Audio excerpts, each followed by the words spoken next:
Assalamu alaikum жалпы мекендештер, сиздер менен кайрадан эле Москва бар. Аккеме студиясында окуялар, жаңылыктар жана кабарлар менен саламатсыздарбы. Бүгүнкү күнгө 16 май бейшембе. Иш күнүңүздөр ийгиликтүү, жакшы улансын. Москвада маанилүү кабарлар менен тааныштырабыз. Бирден лайк басып колдоп кетиңиздер. Ички иштер министри Владимир Колокольцев Россия МВДсынын миграция боюнча реформа даярдап жатканын билдирди. Бул реформанын максаты миграция багытын жөнгө салуу жана мигранттардын Россияда мыйзамдуу болушун көзөмөлдөө. Ошол эле учурда миграциялык мыйзамдарды реформалоодо өлкөдө ксенофобия күчөп кетпесин эскертти. Биздин өлкөдө чет өлкөлүк жарандар кылмыштын жалпы санынын 4% гана түзөт деди ал. Сегодня мы готовим реформу по регулированию трудовой миграции, усилению контроля за пребыванием. А что касается совершения иностранными гражданами, мигрантами правонарушений, преступлений, я могу в количественном отношении сказать, эта цифра она не столь высокая. Иностранными гражданами у нас в стране в общем массиве преступлений совершается всего 4%. Но насколько это высока напряженность в обществе из-за поведения вот этих иностранных граждан, что мы просто обязаны реагировать вот на подобные даже единичные случаи. Это просто граждане, которые сюда приезжают из других государств, ближнего зарубежья, они порой себя ведут таким образом, что все общество будоражится от того, что, как они себя ведут. Особенно это сейчас всплеск вот такого повышенного внимания к этой категории гостей в нашей стране, конечно, связано после совершения террористического акта в Крокус-Сити. Но я хочу сказать, нам в нашем движении, в нашем стремлении упорядочить их пребывание, узаконить их пребывание, вывести как можно больше из тени эту категорию граждан и осуществлять более жесткий за ними контроль. И что мы в рамках этой реформы, которая сейчас нами разрабатывается, мы постараемся сделать.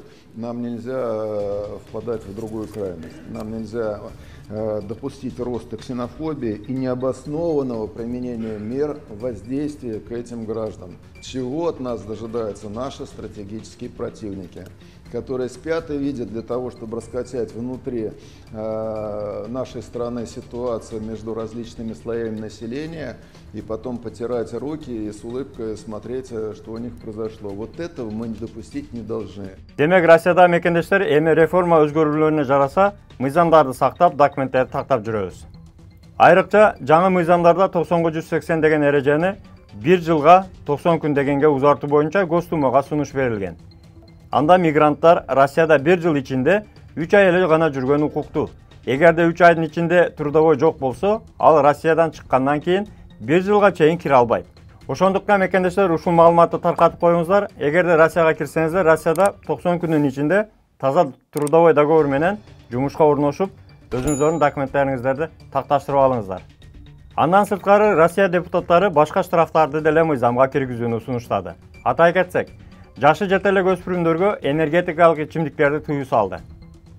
Жада калса, кофе ичимдиктерин деле 18 жашка чейинкилерге тыюу салууну сунуштап жатышат. Биздин айдоочу мекендештерге маалымат. 18 май күнү Садовой кольцодогу жолдор жабылат. Себеби 18 майда Москвада чоң велофестиваль өтөт. Ошол иш-чаранын алкагында Садовой кольцодогу жолдордун баары жабылат.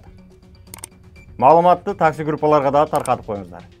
Эми Москва Telegram группасынан жардам бере кетели. Маралиева жазыптыр. Саламатсыздарбы, трудовой договор базада барбы жокпу кантип текшерсе болот. Бир организацияда 3-жыл иштеп жатам. Өздөрүнүн общагасына регистрация коюп беришчү эле. Организация 1 айда жабылат деп жатышат.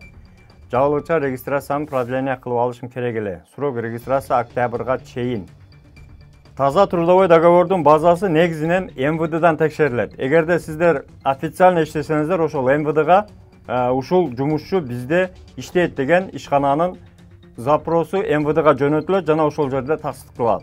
Эгер сиз таза трудовой договор менен иштесеңиздер, коркпой эле МВДга барып сурасаңыздар, ошол жерден тазалыгын аныктап беришет. Балтабаев Жeenалы. Ассаламу алейкум туугандар. Больницага көрүнгөнгө полис керек, кайсыл жерден жасатып алсак болот дейт. ОМС жөнүндө сүйлөп жатсаңыз, анда Макс деген страховой компания бар. Ошол жерге барып, эгерде сиздин документтериңиз толук болсо, трудовой договоруңуз дагы болсо, ошолордон ОМС алсаңыздар болот. Ассаламу алейкум, кандайсыздар туугандар? Мен 2023-жылы 19 декабрь күнү документ урдатып алдым эле. Ичинде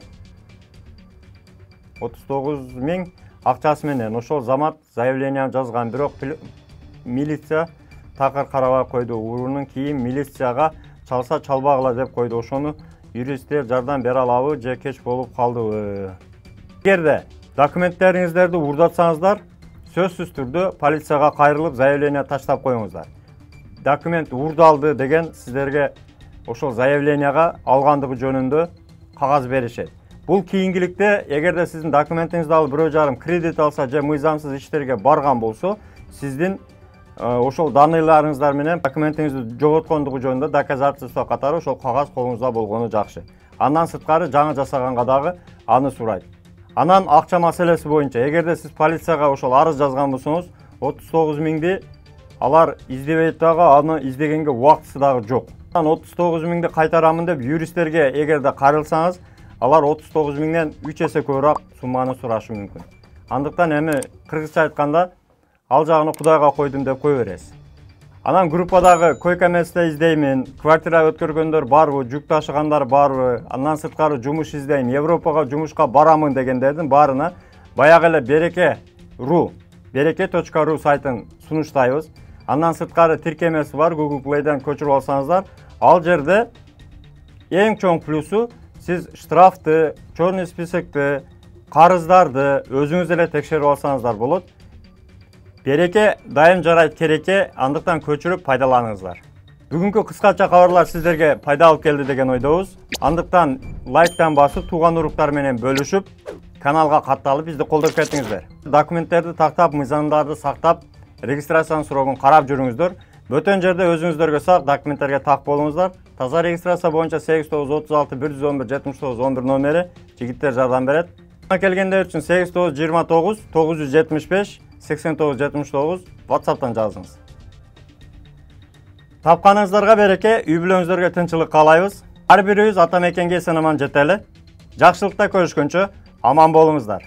Москвадагы мекендештер, кирди чыкты боюнча границага кыйналган жердештерди бекер ташыган, жолдо полный жардам берген, чек арага до конца өзү барган Толкунбекке чалыңыз. Ак кемеден десеңиз полный кошумча чыгымдар, разворот, черный список, өтүп кеткен, жоголгон документтер бекер болот.